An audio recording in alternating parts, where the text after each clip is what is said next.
everyone. Make sure your cameras are on. We are back. We're going to have chapter 15 right now, real estate, market economics.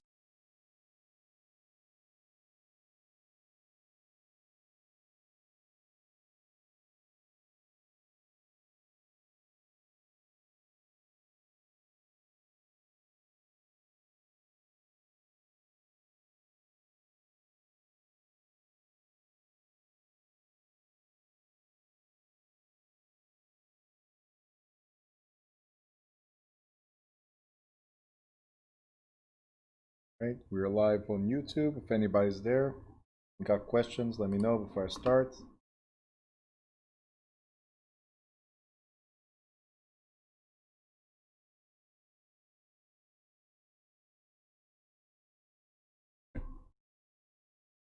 Any questions before I start? Anybody? Before I go into real estate economics? No, YouTubers, let me know.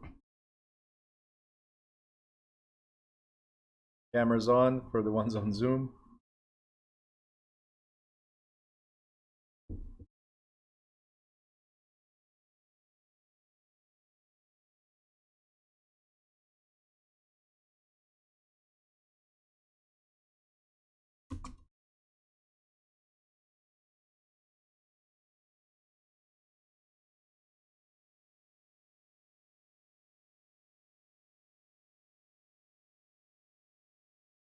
Right, so no questions. We're gonna go right into real estate economics. Now, it's a brief chapter, and we're not gonna go into again too much detail in terms of for testing purposes, but there are a few key things that I want to talk about here that it's important when you become a realtor. So maybe not so much again for exam purposes. If this was the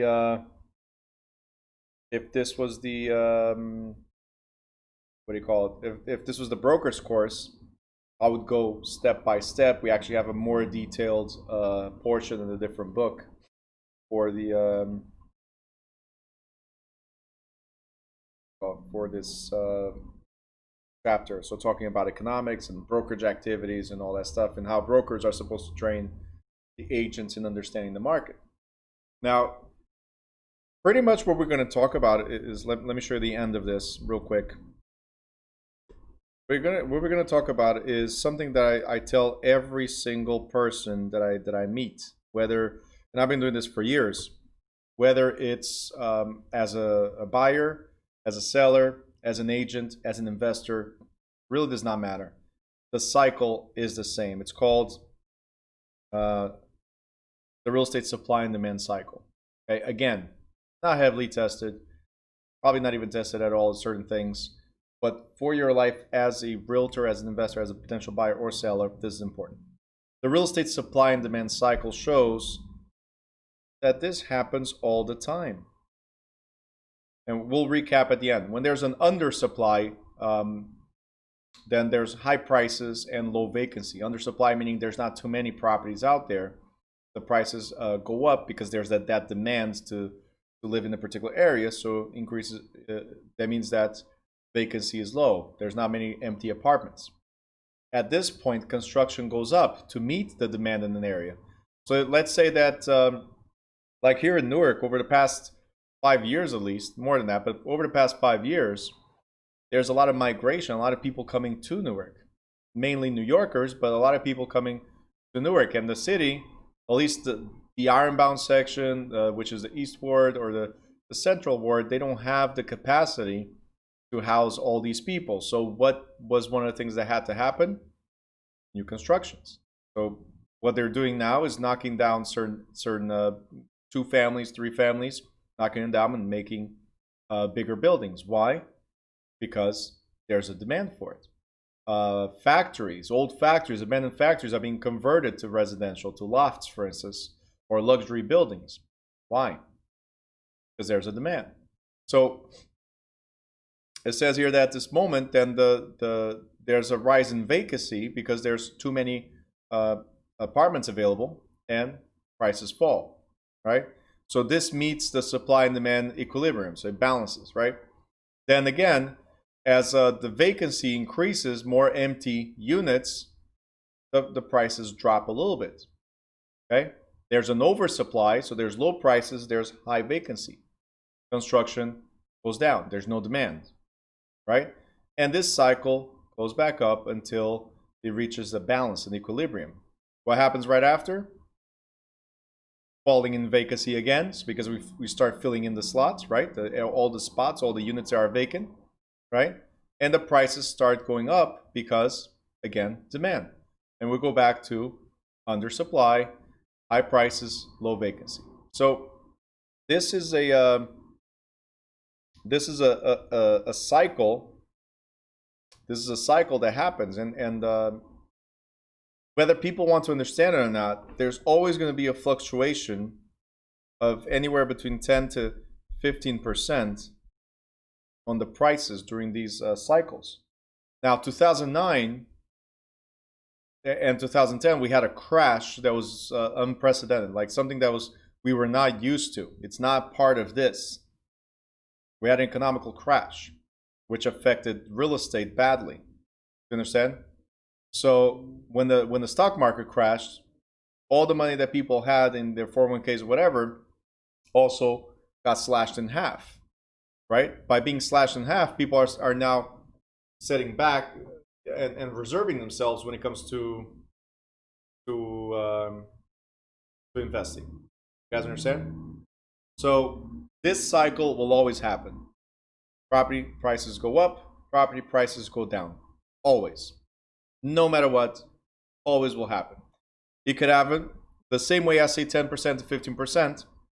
It happens on average every 10 to 15 years. Every 10 to 15 years, there's a reset in the cycle. There's an equilibrium in the cycle. You guys understand? There's an unbalance in the cycle.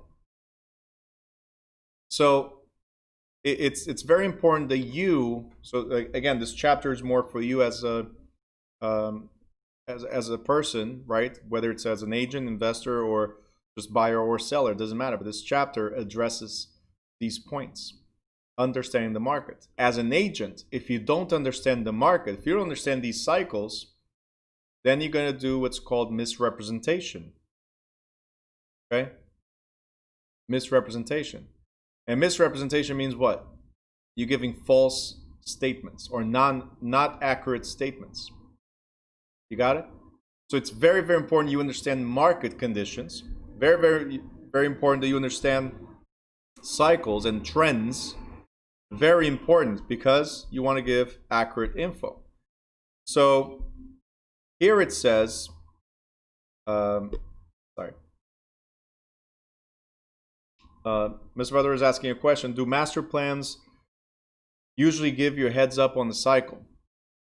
A master plan is just a layout of projected construction. That means a developer said, hey, I'm going to buy this and I'm going to develop, and it's implemented into the master plan. So a master plan doesn't necessarily apply to the cycle. Master plan is always for improvement and hoping that the values go up. A master plan is just predicting the new developments. Could these developments be halted? So I'm gonna reverse your question.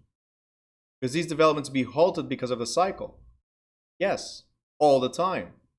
So a cycle will show you the master plan. It's not the master plan shows you the cycle. A cycle will show you, okay, this is the new development that's going to happen, but wait, we're in an oversupply, so maybe this new construction is not going to happen right now because we're in an oversupply, so it's going to be a reset. Because if it's going to be a reset, maybe this thing that's planned to happen is going to be delayed another 5 years or another 10 years. You understand? So the market cycle helps you understand the market trends, and market trends help you understand new developments or not.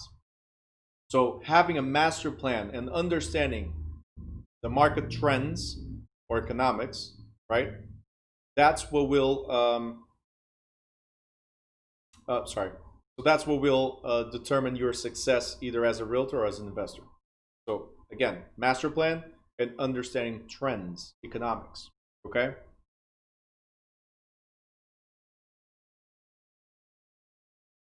With that being said, a great resource for you guys to have. All right. To look at trends.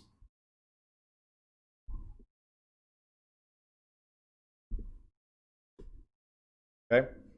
It's not perfect, but it's a great resource. This and Property Shark, but Realty Track, you can narrow it down to your city. You can narrow it down to blocks. To neighborhoods sometimes, depending on how they get their info.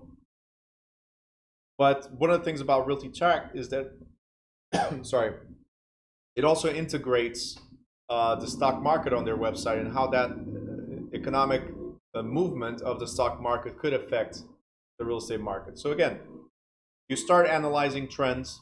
That this is a key feature. Start analyzing trends, and you'll understand the market dynamics. Okay. Now the market system. First of all, what is a market? So let's talk about this word right here. What is a market? Let me know in the chat. What's a market?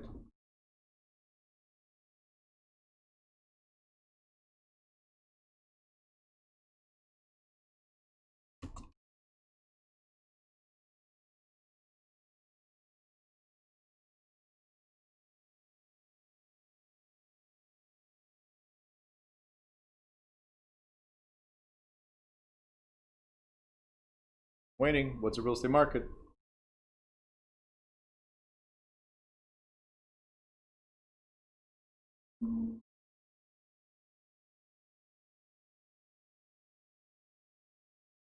Somewhere we post sales, like Zillow. Okay. All right, I can work with that one. Okay. More?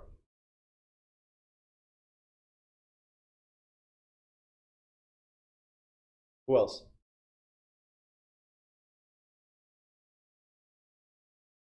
A place where supply and demand meets each other.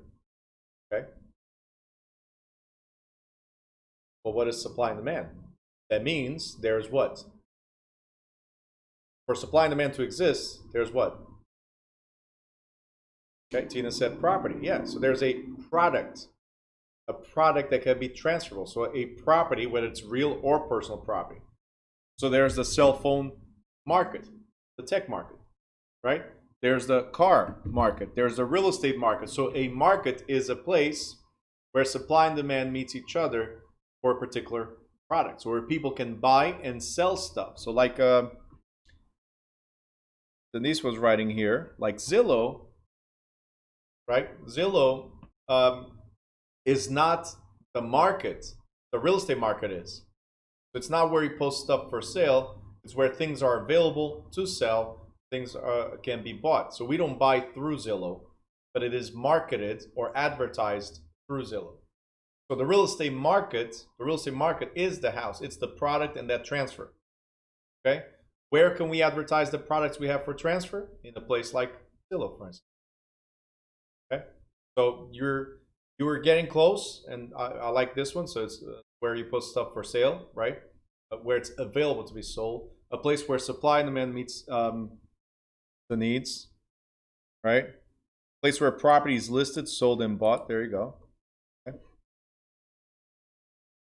So that's a market where things are bought and sold, or traded, where things can be traded. Now, real estate professionals, like I was saying, we don't need to be economists. We don't need to be professionals at this, but we are better off leaving those complex economic theories to professing expertise, to those professing expertise in that often confusing field. However, brokers and agents do need the basic understanding of how our economy works, right? And particularly how real estate as an economic product fits into the marketplace. So, as an example, the hot topic of the day, elections. Right? And I'm not going to get into politics, that's not the point here. But elections. It doesn't matter who you vote for. For what I'm about to say, it does not matter. So whoever, I'm not trying to debate Biden, Trump, or anything like that. You're entitled to your own opinion. That's what freedom of speech gives us, right? So you're entitled to your own opinion. My point is, we need, even though your whoever you voted for might win or lose.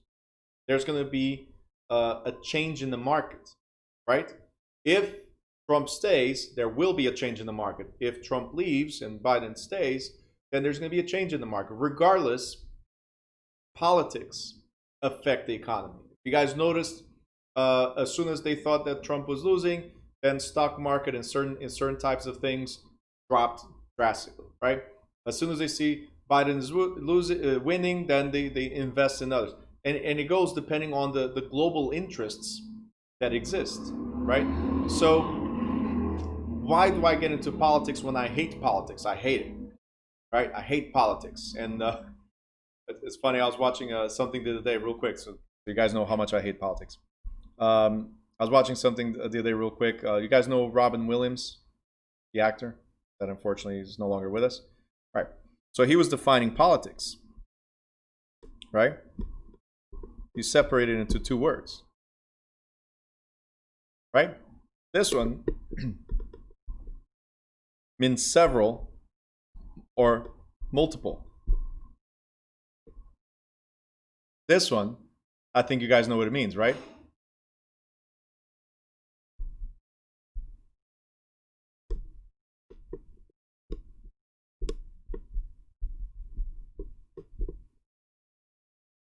Blood-sucking creatures.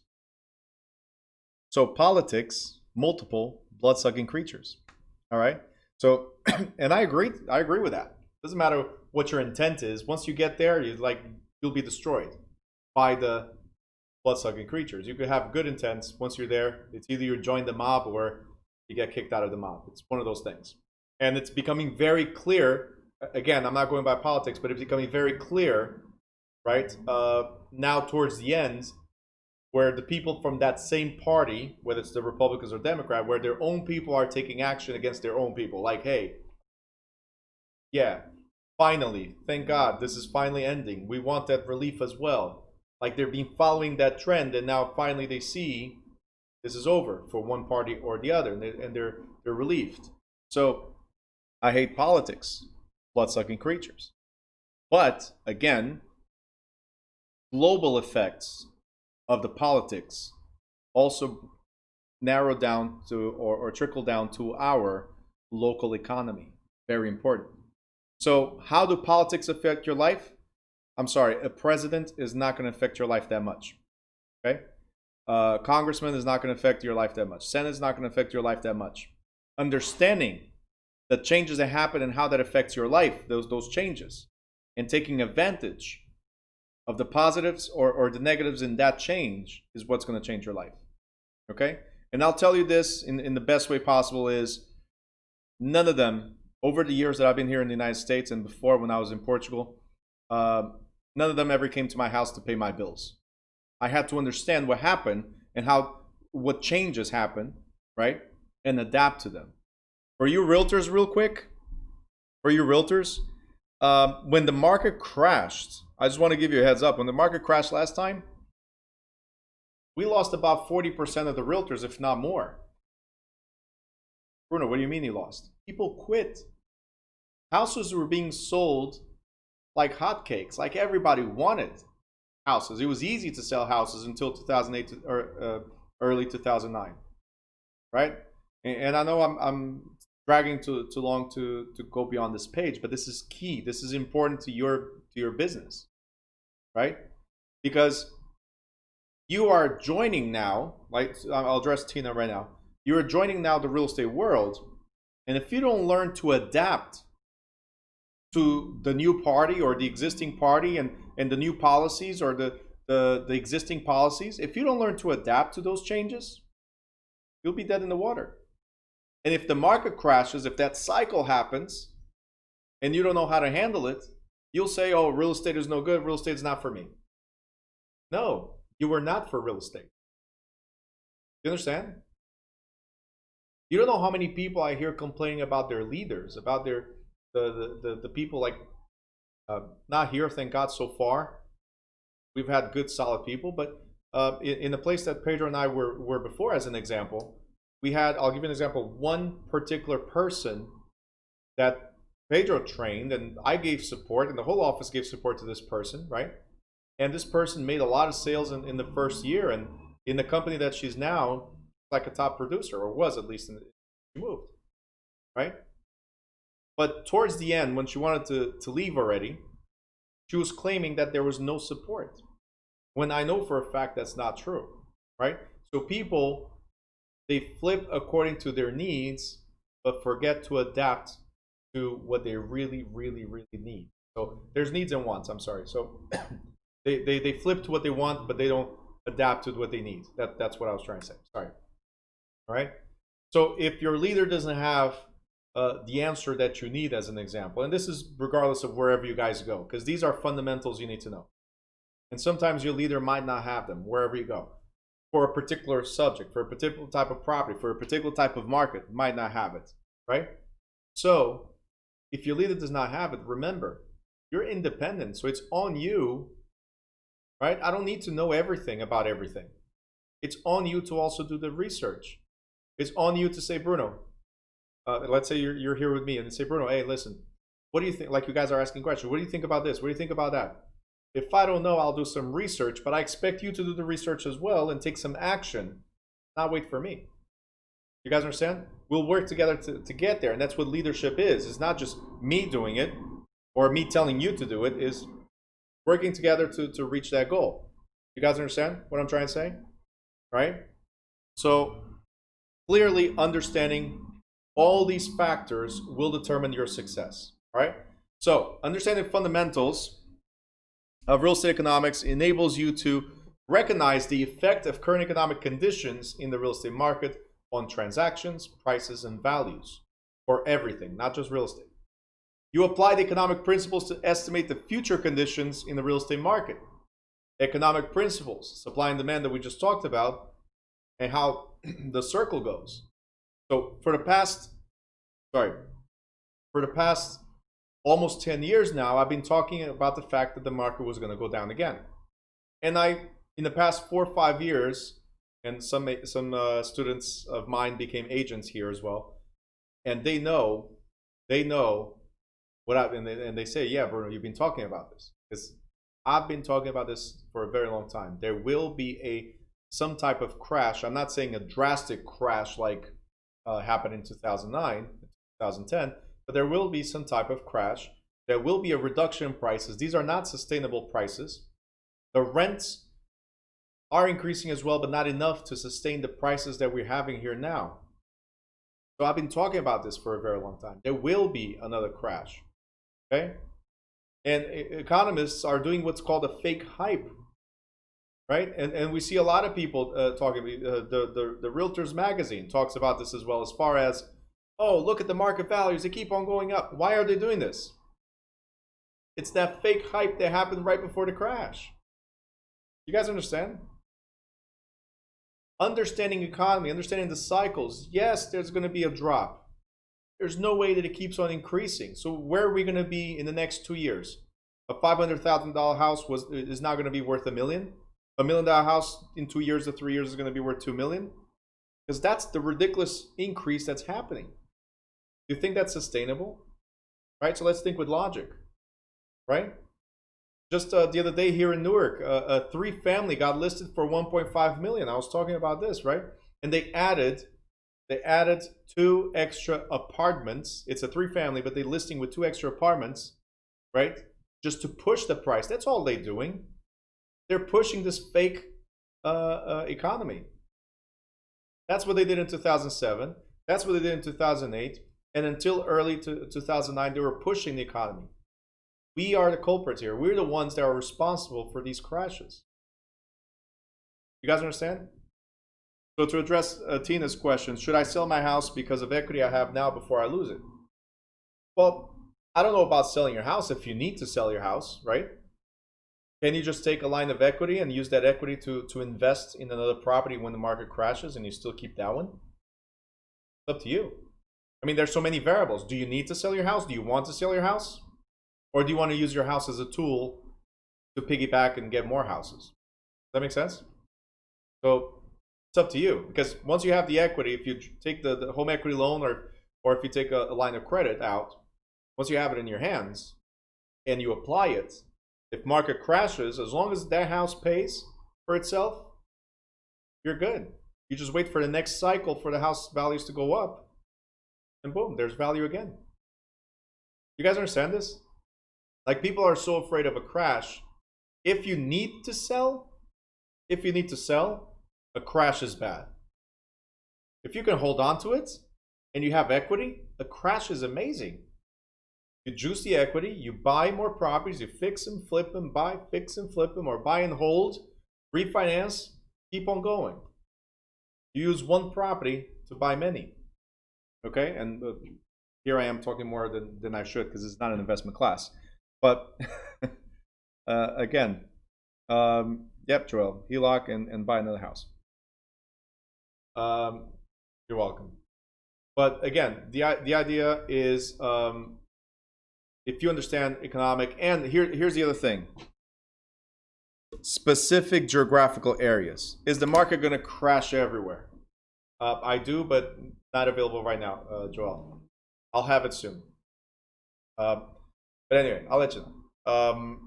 Specific geographic areas. Is the crash going to happen everywhere? See, in 2010, the crash affected the world. The whole world was affected. But certain areas in the world, like New York City, for instance, was not affected like everybody else. The values did not crash like they crashed in Newark, as an example. They did not crash like they crashed in Tampa, for instance, right? So you need to understand. That's why I keep on talking about narrowing to your local market and understanding your market so well that there's no dispute that if anybody wants to buy in that area, they need to come to you. You understand? So understand it so well, right? And these abilities, I'm sorry, as it says, these abilities that are the abilities that will benefit the clients for any real estate professional. Notice how they wrote it. It doesn't say will benefit you, right? Because our main goal, our main interest as a real estate professional is the benefit of our clients, right? So having the skills will benefit them, and in turn, what does that mean for you? Lots of money. Got it? Okay. So market systems, supply and demand. What is supply and demand? If there's too much supply, not enough demand, right? Then the prices go low. If there's a lot of not too much supply and a lot of demand, prices go high. It's like a seesaw effect based on supply and demand. And the prices and value are directly related to that. So supply is the quantity of a product or service available for sale. I knew I had seen a question from Lula. Sorry.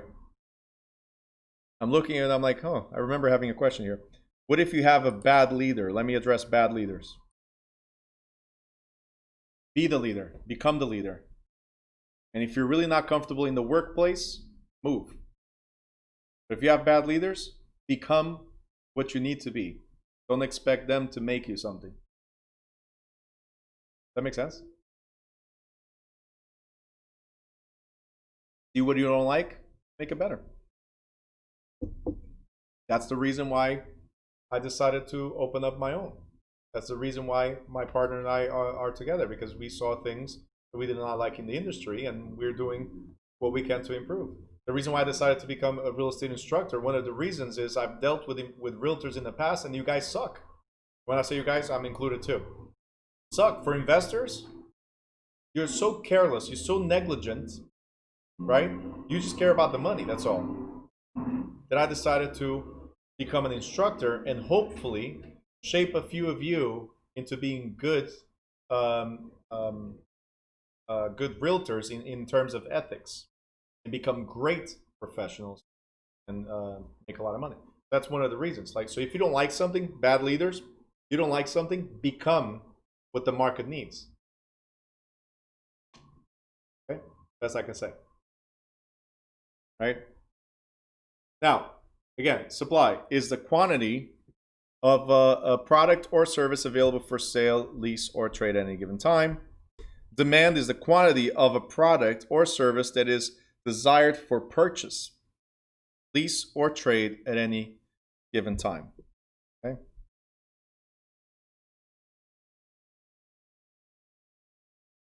We're going to talk about this more in appraisals in chapter 16, right? The next chapter, or for tomorrow, no, for Monday. But the price mechanism is directly related to supply and demand. Price in this context means the final trading price. Yeah, I can advertise whatever I want, right? But the true price of an item is the final number. Think about it this way. Has anybody ever purchased, and it's okay to say no, and it's okay to say yes. Has anybody ever purchased at Kohl's, for instance? Kohl's or Macy's or something like that? Okay, great. Now, if you've purchased there, besides the Kohl's cash or the rewards that you get, one of the things that I do, and I'm honest about it, if I go to Kohl's, Macy's, or any place, the first thing that I do is I go through the main section, right? If there's something that I like, I go through the main section. I'm going to be honest. I go through the main section, but I wind up in the clearance, always. I always look for clearance, right? And then sometimes you see, let's say a polo like this, right? And instead of having, like here it has the logo and it has New Direction School, it only has the logo. Like sometimes it's like a really tiny difference between what's on the shelf and what's on clearance. It's a really tiny difference. Oh, it's not fashion anymore. That was spring. Yeah, spring's coming again. But I'm buying it for 70% off. Do you understand my point? The final price or the true price of an item is what people are willing to pay for it. Some people pay whatever the shelf price is, and they don't care. Yeah, it's $100, I'll pay $100. Me, I'm looking for $30. I want the discounted houses. I want the discounted everything that I can. If it's available, if it's there, why not? And that becomes my true price for something, what I'm willing to pay for something. Okay? So I'll negotiate or look for the price that I want. That's the final number that we agree to. You guys got it? So price is different from value. Okay? Price is different from value. Price is what we pay for, what we agree to. Okay? So value and value determines. Price is not something of value in itself. It is only a number that quantifies value. The economic issue underlying the interplay of supply and demand is how do trading parties arrive at the value of a good or service as indicated by the price. So consider consumer demand for air conditioners. Why do air conditioners have value? How do they command the price? The value of something is based on the answers. How much do I desire it? How useful is it? How scarce is it? Am I able to pay for it? So that determines the value of something. Now, desire, again, goes to supply and demand as well. So it's the demand. Desire is how dear is the item for the purchaser. So returning to the air conditioner example, how much do I desire to be cool, dry, and comfortable if we're in the middle of summer? Right? What about in the middle of winter? Like, how many people think about buying an air conditioner in the middle of winter? Not many. But that's probably when they're the cheapest. When do we determine to buy something that we need? When it's an emergency. Isn't that true? We always pay double the price for something because it's an emergency. We don't plan ahead. Like, oh, summer's coming again soon. Right? Let's understand real quick what I'm trying to say. Is there anybody here that noticed that Halloween was not even here, right? Halloween was not even here, and Walmart already had Christmas stuff out. Did anybody notice that? Like, wait, we just skipped Halloween, Thanksgiving, and we're already in Christmas, right? We're gonna get to Christmas, and they're already gonna put Easter stuff there, as an example, right? So they know how the market trends operate, right? They start advertising now, and then they start. If I see it on clearance, I will. There you go. They start advertising now something that's for the future. They start mass advertising. It's already there, so why not? But will we do? No. Back to school. If you got kids, you'll understand what I'm saying. Back to school. School starts tomorrow. We had like 3 months to get ready. School starts tomorrow. We go to Walmart. We go to ShopRite. We go to any or any mart, right? And there's nothing on the shelves. Done. Right? Some of you are smiling, so you know what I'm talking about. I've done that in the past, so I can vouch for it. I've made that mistake. Yeah, there you go. I've made that mistake. Last minute, we're trying to buy the stuff for the kids, right? We had 3 months. Or we had the clearance section ready where we could have bought for the following year. Or we could have bought all of them, like the $1 stuff, like the small folders. Sometimes they're there for 10 cents. And you could be selling out somewhere else for 25 cents, or like on Amazon or something like that, as an example. Right? So people understand markets. People that understand markets will always make money. Okay? So understand the desire. How much does somebody desire? So going back to this, and I'm trying to help you guys also with marketing later on, and even marketing whatever product you have. Understanding desire. Why would I advertise to you? Actually, let's put it this way. Raise your hand if you like to live in a condominium, or if you live in one. Condo. Nobody. Okay, cool. Who'd like to have a single family? Raise your hand. Okay. Who'd like to have a multifamily? Raise your hand. An income property. Brings you income. A few. Okay, the majority. Okay, cool. You guys understand what I just did? I qualify my audience. So instead of me advertising condos to you guys, what am I going to advertise? The majority of you rose your hand when I said multifamily or income property. Why would I advertise condos to you guys? You see, that's what the way that market operates. Understanding that desire, and you market that desire to people. So again, to a person who lives in the tropics, it is safe to say that the air condition is more valuable than the heating system. It is also safe to say the opposite is true for residents of northern Alaska. You're not going to sell ice to an Eskimo, right? It's a saying, right? Some people are such good salesmen that they can sell ice to Eskimo. But it's very difficult to sell to them because they don't need it. Utility. The second determinant of value is the ability of that item or product to do the job. Okay? So can an air conditioner satisfy my need to stay cool? In certain areas, yes. So absolutely, why not? How cool does it make my house? Does it even work properly? Of course. I won't pay as much if it's old or ineffectual, right? Scarcity. Like I was saying, if it's summertime, there's not many air conditions available out there, right? So it's going to be expensive. Let's look at what we just went through right now. Masks. Masks were ridiculously priced. Ridiculously priced. The masks cost cents. In some places we're charging like $1 per mask or even more, depending on where you went. And I'm talking about the packs of those medical ones, like the blue ones, as an example, right? I'm not talking about cloth or extra special carbon filter, this and that type of mask. I'm talking about like the most basic masks.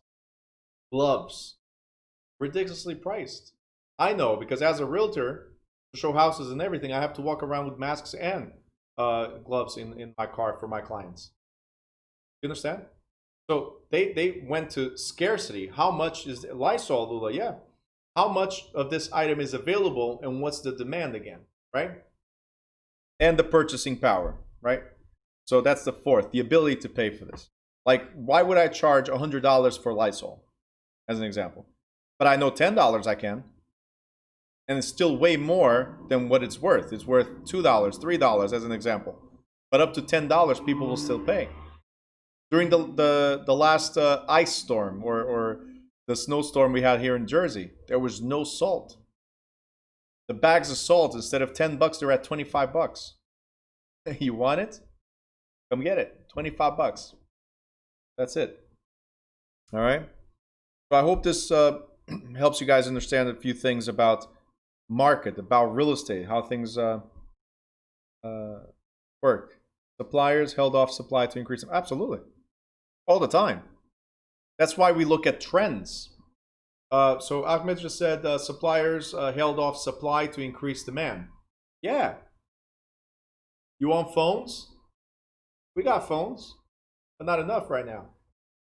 And then when the demand increases, like I look at the trend and they want it. Okay, it's up here. The demand's up here. Oh, look. Cell phone, right? And this happened to me here with the system as well. Since everything was converting to online, I have I don't know where I put it. Okay, I have a little device, a converter, for my digital camera. Hold on.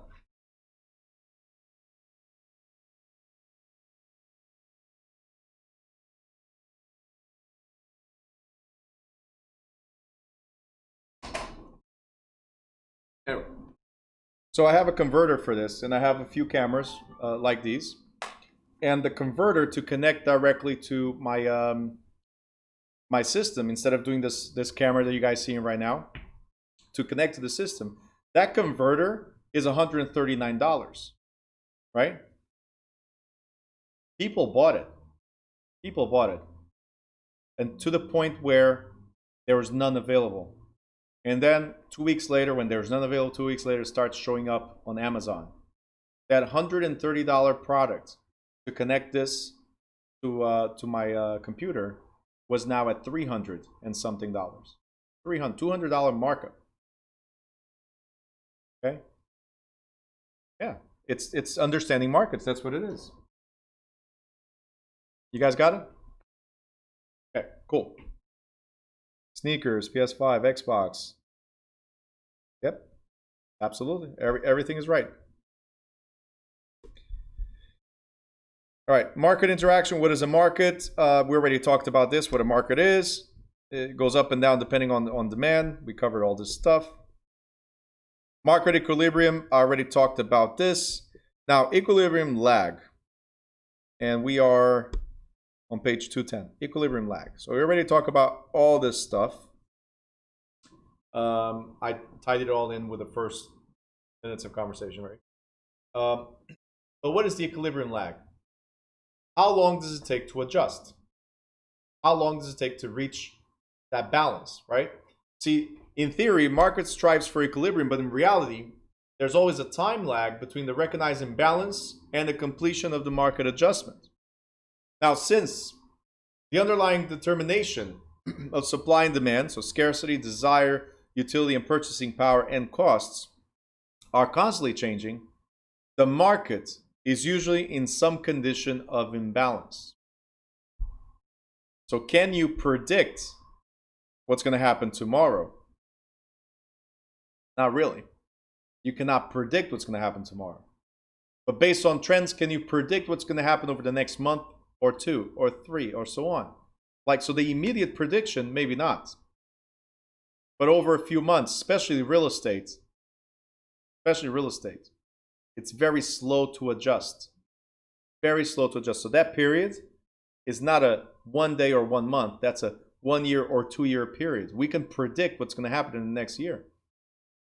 Adjustment. Okay? So market dynamics. As an economic commodity, real estate is bought, sold, traded, and leased as a product within the real estate market. Real estate, like other products and services, is subject to the laws of supply and demand, governed in the market by the price mechanism, influenced by the producer's cost to bring a product to the market, influenced by the determined value, utility, scarcity, desire, and purchasing power. Now, everything is the same, but there are distinguishing characteristics. Guys, make sure you have no distractions, please. Focus, or it will not count towards your hours. Didn't I say I was not going to say it again? I did, didn't I? Okay.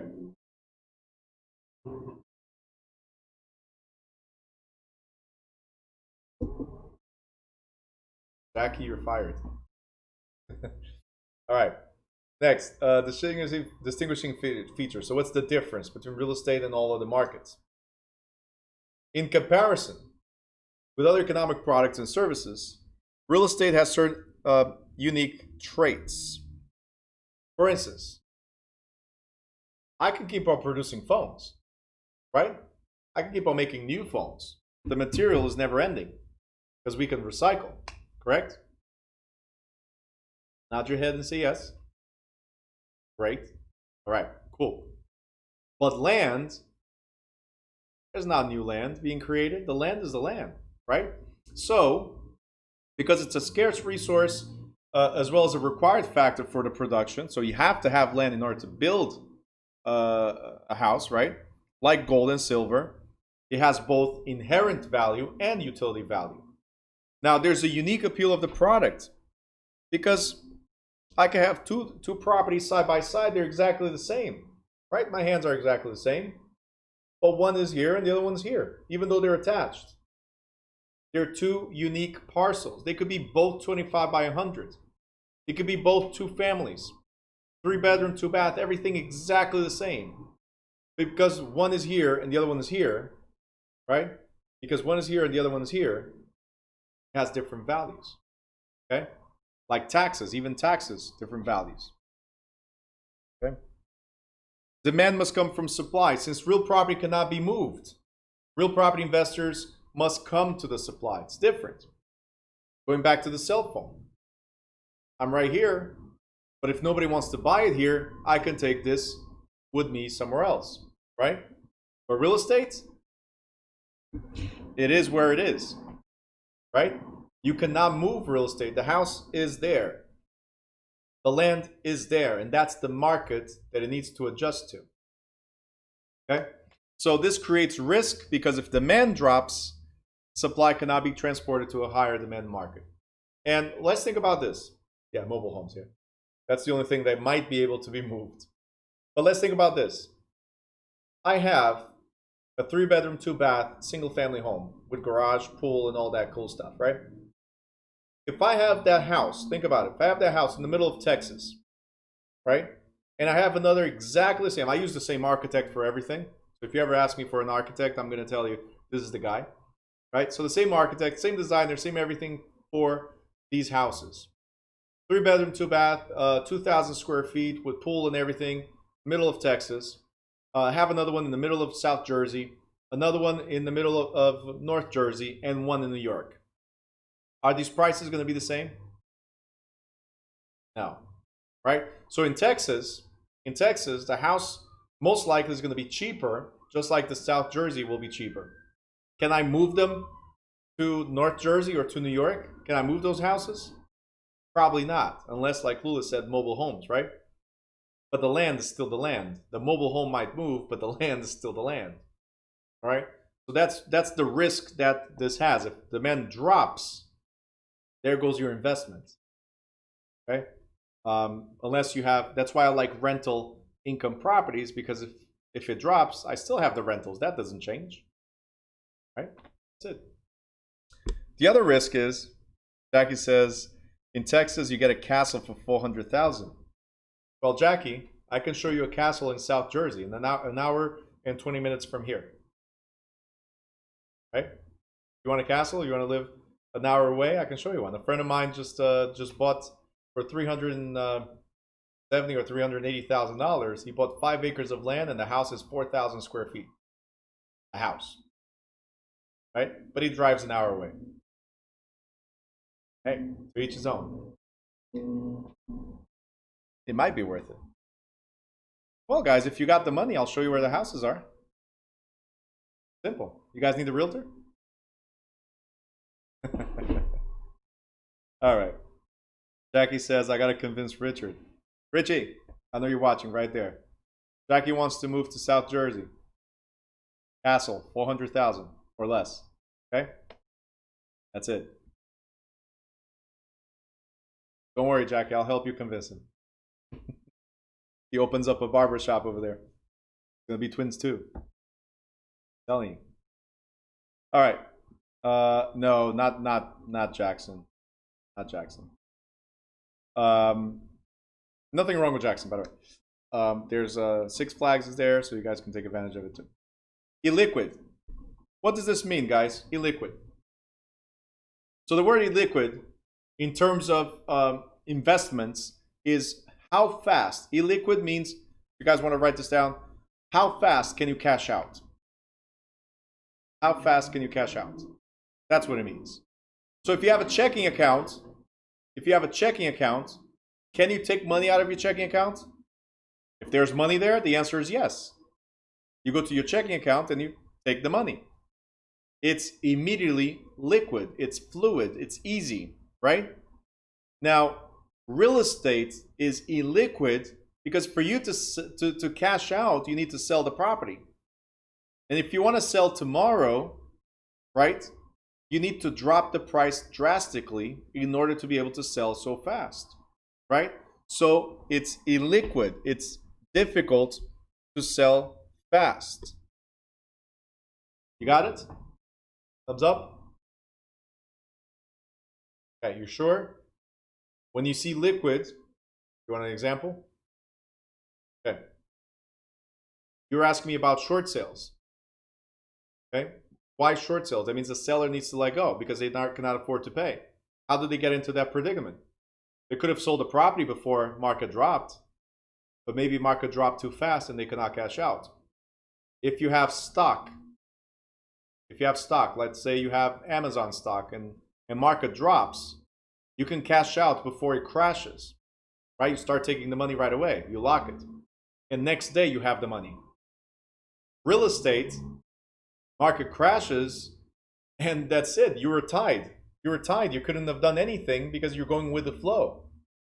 If you need to cash out money, equity is no longer there. Market crashed. So that's the difference. Being liquid means you can cash out as soon as you see something happening in terms of investments. You can cash out right away. Illiquid, right? You cannot get your cash right away. You need to sell the property at a substantially low price in order to cash out right away. So, Ahmed, market drops. Okay, it dropped 100,000, and you're like, if I don't sell now, I don't know what's going to happen. So you're going to call me and say, Bruno, you're a cash investor, right? You got cash, so I need cash, right? That's what you're going to tell me. Like, okay, what assets do you have? Well, I have a house, right? I have a house, and the house is worth 300,000. It was worth 400,000 a couple minutes ago, but it's now worth 300,000. Like, okay, do you have a mortgage to pay? Like, no, it's fully paid off. Great, I'll give you $200,000 today, and I keep the house. You guys understand?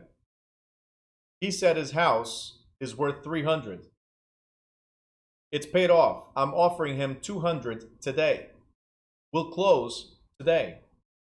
I'll pay $5,000 to get everybody here today. Title, research, the attorneys, the closing, everything's going to happen today.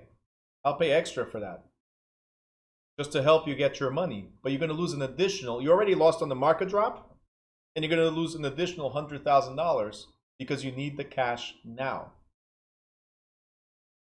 Got it? For you to sell at the real value, you have to put on the open market, and hopefully somebody will give you the full 300, and hopefully you'll close in the next 45 to 60 days. Not tomorrow. 45 to 60 days. You have to wait in order to get the full value of the house. You guys got it? Liquid, available now. Illiquid takes time to be able to take money out. Okay? The other thing I was telling you, and that's why you can tell that $100,000 crash before it happens, is it's slow to respond to changes. So if you see something crashing, okay,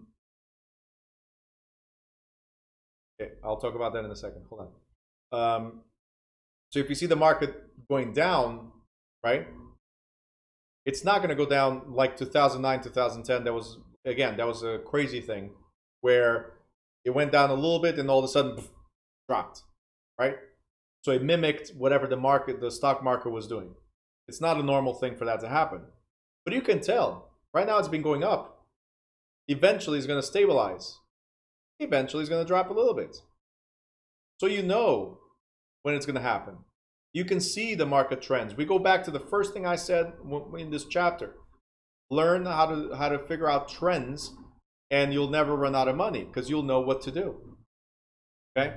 So real estate market is relatively slow to respond to market imbalances because new construction is a large-scale, time-consuming process. New construction, large-scale, time-consuming process. The market is slow to respond to the increases in demand. The market is similarly slow to respond to sharp declines in demand since the product cannot be moved and sold elsewhere. Instead, owners, look what it says, Tina, owners must wait out slow periods and simply hope for the best, meaning hope that it'll go back up. So 10 years ago, the market crashed.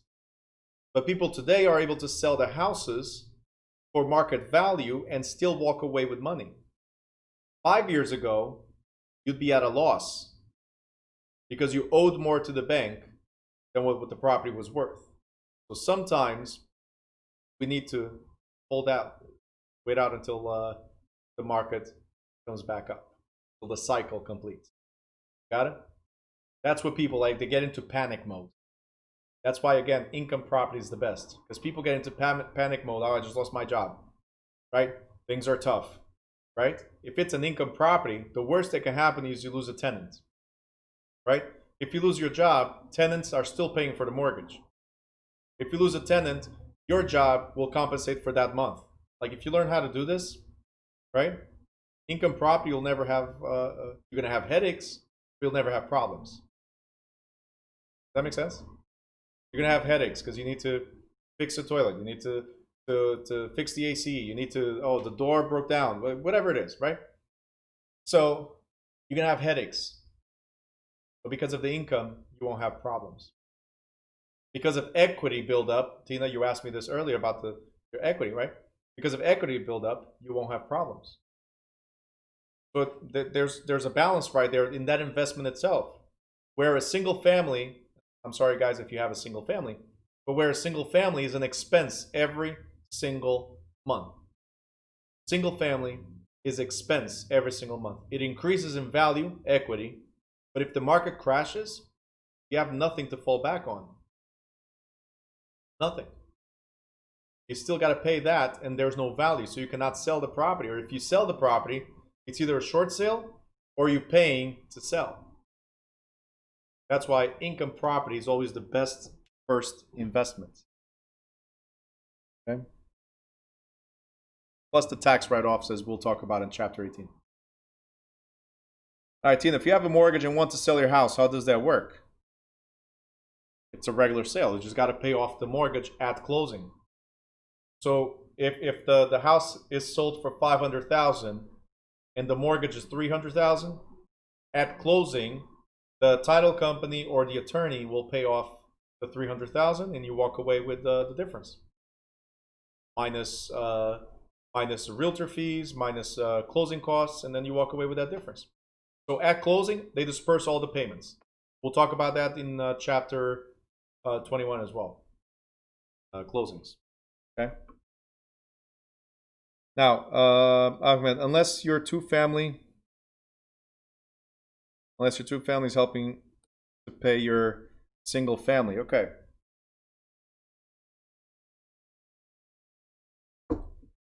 It's a different chapter, but since you have the habit of being ahead of the game. Two family is an okay investment. It's still high risk because it's 50-50 chance of you losing tenant. Okay? Can you use your two family to help you pay your single family? Sure. I would prefer you had a 4 family or a 3, or 2 of these or 3 of these to help pay your single family. So I would not move to a single family unless you have a few properties giving you that value. So in my opinion, the ideal goal is to have at least $10,000 net coming from multiple properties, and then you buy a single family. If you're not generating $10,000 net, don't buy a single family yet. Got it? Okay. And this is assuming that it will pay for your mortgage, it'll pay for your house expenses, and if anything happens with the units in those properties you have, you put cash aside towards that those properties. Okay. Real estate is also a decentralized local market. So real property cannot be shipped to a large central real estate marketplace. We already talked about it. You cannot move it from one place to another.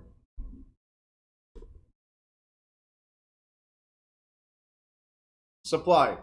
In real estate, supply is the amount of property available for lease at any given time. Sale or lease at any given time. You guys know that. We talked about factors influencing supply. We talked about demand already. Factors affecting demand for real estate. Very important.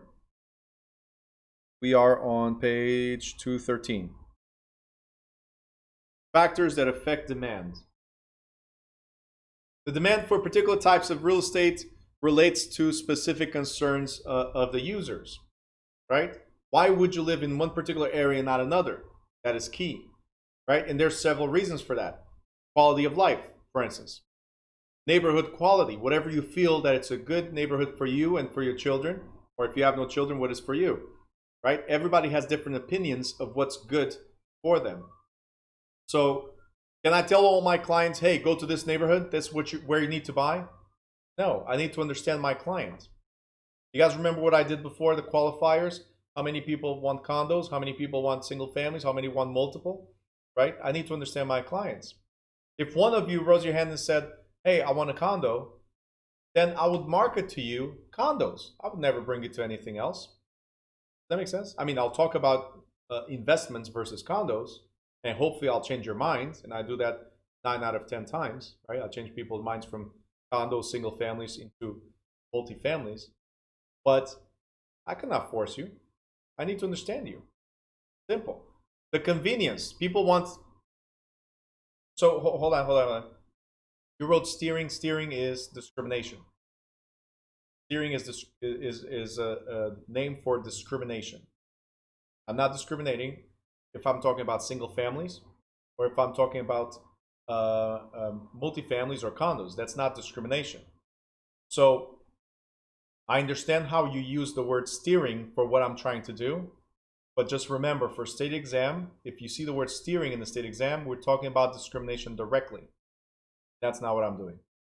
I'm helping you get a better life. So I will steer you towards a better life if you want, right? So I'm giving you the options, the opinions, right?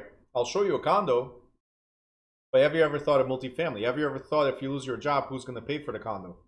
Right? I will ask you these questions to make sure you understand what you want versus what you need, right? If you still want the condo, that's where we're going. If you understand what you need in your life, we're going for multifamily. So that I'll do all day long. Just remember, the word steering for state exam relates to discrimination only. Okay? All right, next. Dwelling amenities in relation to the household size, lifestyle and costs. For retail users, they're looking at sufficient trade area population and income. So I'm a real estate school, so I'm going to look around to see if there's any other real estate schools, as an example, right? I'm going to check out my competition and figure out if there's enough for me to be in this market. And that's where you see, for instance, McDonald's, and across the street we have Burger King. Across the street we have Wendy's. You guys understand? They look at McDonald's as the key structure for everybody to follow, because McDonald's studies everything before they actually decide to open up here. So everybody follows McDonald's. Everybody, fast food. So they look at sufficient trade area, understanding that there will be competition. When Burger King comes, I'm going to lose 40% of my clients to Burger King. Is it still profitable, right? Are the sales volume per square foot of the rented area, consumer spending patterns, growth patterns in the trade area, is it still profitable if competition comes? You understand? All right, I'll give you another example, and I know I use Richard already a couple times. But Richard has his barber shop, and right next to it is a salon. And a couple doors down is another barber shop.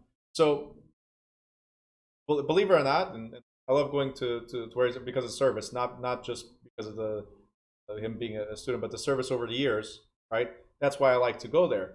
And but if you look at the other ones, they're empty. His usually has a bunch of people there. Why?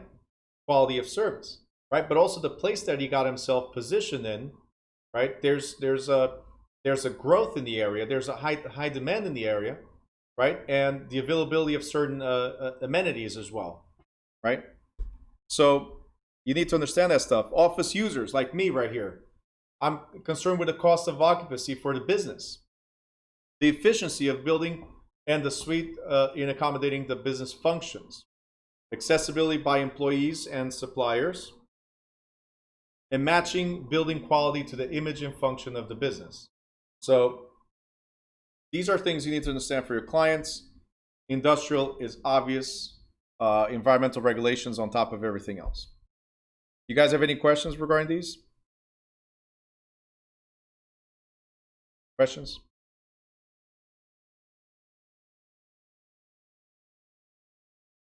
Okay. All right, cool. So there's no questions. We're going to talk real quick about the basis of real estate demand. What is one of the things that leads, let's not talk about remote areas, right? Because remote areas, you know, there's no employment there or minimal employment, right? But in higher populated areas, employment is key. That's what drags, because people that live in areas that have no employment, usually they make enough income to live there, or they live out of their own, like a farmer, live out of their own products, right? So the rest of the world, us, we need to buy product from a supermarket. For us to buy product from a supermarket, we need to have money, right? We need to have water from a supplier instead of a well. So in order to pay the supplier, we need to have money, right? We don't have our own, like there's so many things to live in a place that there has to be ease of employment, right? So as soon as there's something commercial, let's say a building opens up here that has a bunch of jobs, guess what? Just like happening here in Newark, more and more people are moving to Newark. Why? New commercial buildings, new jobs. When the arena, Prudential Arena, opened up over here, right behind me, I know you guys cannot see it, but it's right behind. There's a wall. But a couple of blocks up or down, whatever way you want to see it, they opened up the arena. That brought a lot of business, because right after that came hotels. Believe it or not, we have a Starbucks in the middle of the worst area of Newark economically. A couple of years ago, it was the worst area economically, not to live, but economic in terms of businesses was really bad. But there's a Starbucks. There's a Nike store. You know, when the Nike store opens up, instead of like a Foot Locker type of thing, when the Nike store opens up, that's when I saw the sign, right? Just like that song. I'm old, I know. But the Nike store opened up, and I'm like, oh, damn. Something's about to happen, right? And then announcement of Starbucks. I'm like, oh, Newark is changing. You guys understand? You need to look at these signs. That will bring more people.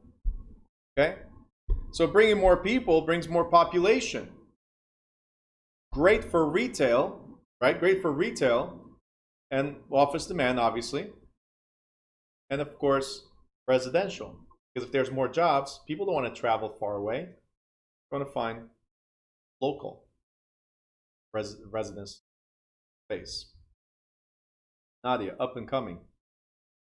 Newark's been up and coming for the past 15 years almost. But yeah, absolutely. Only you guys had the master plan. Newark, Harrison, Bernie, Jersey City. I mean, Linden, Elizabeth a little bit. All the way down to Woodbridge. So much happening. You're from Woodbridge? Okay, cool.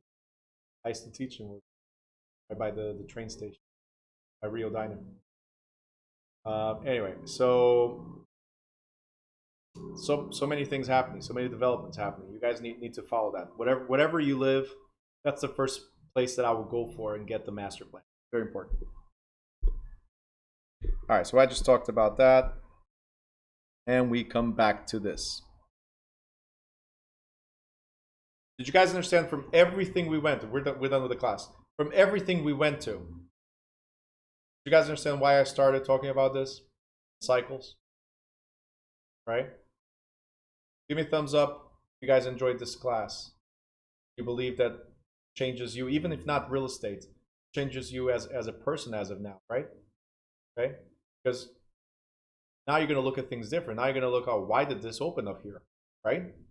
Now you're going to start trying to understand why things happen the way they happen in a particular town, okay? And again, the master plan is very important, okay? Thanks, Ahmed. Lula, this happened to me today. What happened? You saw something?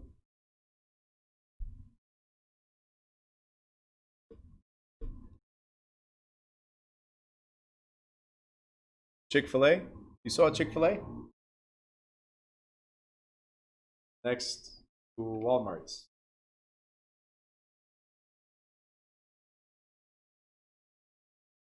Next to Walmart, they opened a Chick-fil-A. A whole mall? Well, across the street, Chick-fil-A open everywhere. But across the street, on what I was gonna say, a few years back, somebody bought the whole land across the street from the Aviation Plaza, right before you get into that Walmart. Oh, that's what you're talking about? That's it? All right. So I haven't checked it because I haven't gone that far in a very long time. I'm so busy with being here. I just get the Parkway for the past couple of years. That's it. But I knew they were going to do that there.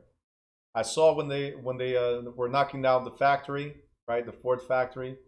They were knocking it down, and I said, something big's coming. Whoever invests in this area is going to do very well. I'm telling you, anything down the train station. I saw the sign. Yes, Francesca. I'm gonna put Rexet right now. You guys know. Anyway, a lot of people from New York is moving. Staten Island. Yep. One of my students from 3.5 years ago, he just took the broker's course with me, and he's from Staten Island. He used to work in Elizabeth, so he come from Staten Island, work in Elizabeth. He opened his own brokerage. That's what he's doing. He's advertising in his brokerage in New York. He's advertising Jersey properties. Killing it. A lot of things happening. Tina, I'm in Rahway, and it's high demand. Well, you guys want to see Linden, Rahway, you see a lot of multifamilies being built by the train station, just like in Harrison, just like here in Newark. It's crazy. I'm telling you, you guys are going to see more and more, and understand the cycles. Get the master plan, because those buildings do not happen overnight. I just told you that mall, for instance, that you're telling me right now, that mall, it was like probably like 7 or 8 years ago when it was knocked down, but it was purchased way before that because the factory stopped operating and they purchased the land, right? So it's not the Ironbound. Oh yeah, Ironbound's happening too. Does your license transfer to other states or none? We have no reciprocity, but I'll talk about that in the final week when we go over the state specific. So no, but you can refer worldwide. Referrals. I don't need to have a license in another state. I refer. Even within the state of New Jersey, I refer. I'm not getting out of Newark. You're in Linden? I have a buyer for Linden. Can you help my buyer? Not getting out of here. Kidding me? Traffic alone is enough for me to say it's not worth it. For me, at least. In the beginning, you guys, I just had this conversation early. In the beginning, you guys are going to be all over the place. You'll grab North Jersey, South Jersey, Central, right? You'll grab everything. And then you'll start narrowing down and become the pro at something.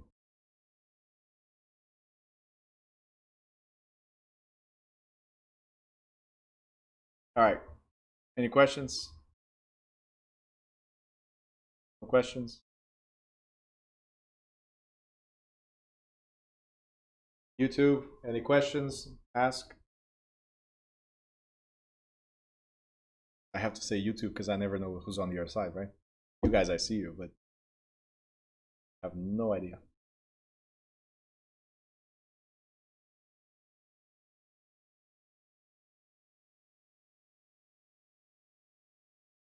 Some people here are not getting credits at all. Oh, Cheryl is there. Okay. I thought it was you. All right, cool. I hope, again, this chapter was not so much for real estate exam, but I hope everybody enjoyed this chapter for what it brings. So a fresh new idea to your life, and when you become a professional, very helpful. Ahmed, Fernandez Restaurant. Enjoy your weekend. Fernandez Restaurant tomorrow. Enjoy your weekend, everyone. Instead of saying, "Hey, Fernand," I thought you were inviting everybody to go there, right? Look, guys, look at this. And he cannot retract that statement. So when you see something like this, the first part of it is like Fernandez Restaurant tomorrow. What do you feel? Come on over, everyone, right? No. Enjoy your weekend. Sorry. Block this. Block. Okay. So enjoy your weekend, everyone. Come on, you don't stuff. Seriously. Let me know what time you're gonna be there. I'll pass by. I'll steal an espresso from you, Bill. All right. All right, guys. So no questions, guys. You know I'm accessible. Ask questions whenever you can on WhatsApp. If you don't have WhatsApp, there's a Facebook Messenger, the Facebook group. Just ask questions. If you don't have any of those, the website, I forgot to mention that to you guys. The website has a feature. I don't know if you guys ever noticed. I'm upgrading this to have a whole help support section and Q&A. But you see that right there? You don't need to have Messenger. You can log in as a guest. So if you want to talk to me, if you want to send me a message or any of us here, boom. Chat with New Direction School. So if you have questions, for now, it's what it is. Just click there, continue as a guest. It doesn't log you in anywhere, but I get the message. All right? So take advantage. So many avenues for you guys to reach out and ask questions and study. I mean, so many avenues. I don't see a reason not to. Okay. All right. So with that being said, guys, have a great weekend and study, study, study. I'll see you on Monday, 5:30. Have a good one.